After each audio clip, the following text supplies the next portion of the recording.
হাসপাতালে শ্বাস-প্রশ্বাসজনিত সমস্যায় শিশুদের ভিড়, পরিস্থিতি সামলাতে হিমশিম অবস্থা কর্তৃপক্ষের। ফার্মেসিতেও কাশির ওষুধ কেনার ভিড়।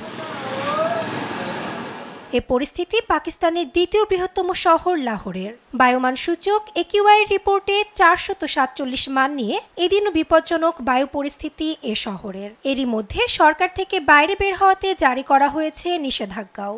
এমনকি পরিস্থিতি সামলাতে শিক্ষা প্রতিষ্ঠানও বন্ধ ঘোষণা করা হয়। যখন এই ধোঁয়া শ্বাসযন্ত্রে প্রবেশ করে, শিশুরা নিউমোনিয়া সহ বিভিন্ন সংক্রমণ রোগে ভোগে। সবচেয়ে বেশি আক্রান্ত হয় কম বয়সী শিশুরা। এই সময় তাদের শ্বাস প্রশ্বাস অনেক দ্রুত হয়ে যায়। আমরা এই সময় অনেক শিশুকে একই সমস্যা নিয়ে হাসপাতালে ভর্তি করেছি।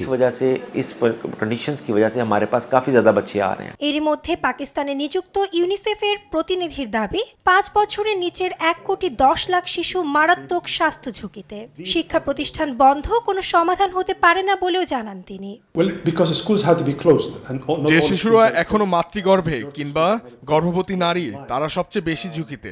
পাঞ্জাবে 18 বছরের নিচে 3,10,00,000 শিশু এবং 5 বছরের নিচে এ সংখ্যা 1,10,00,000। আরেক প্রতিবেশী দেশ ভারতেরও বায়ু পরিস্থিতি নাজুক। বুধবারেও বিষাক্ত ধোঁয়ায় ছেয়ে আছে দিল্লি। AQI রিপোর্টে এদিন দিল্লির বিভিন্ন স্থানে বায়ুমান 500-তে পৌঁছায়। এরই মধ্যে হেডলাইট চালিয়ে চলছে যানবাহন। জনগণের মধ্যে বেড়েছে মাস্কের ব্যবহার। দূষণের ফলে নানা ধরনের সমস্যা সৃষ্টি হচ্ছে।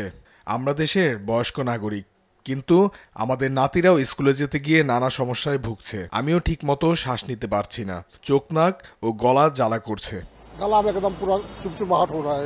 শীত আসার সাথে সাথে দক্ষিণ এশিয়ার বিভিন্ন দেশে বৃদ্ধি পায় বায়ু দূষণ। এবছরও একই চিত্র AQI রিপোর্টে। আবর্জনা, গ্যাস নিঃসরণ ও খড় পোড়ানোকে দায়ী করা হয় এর পেছনে।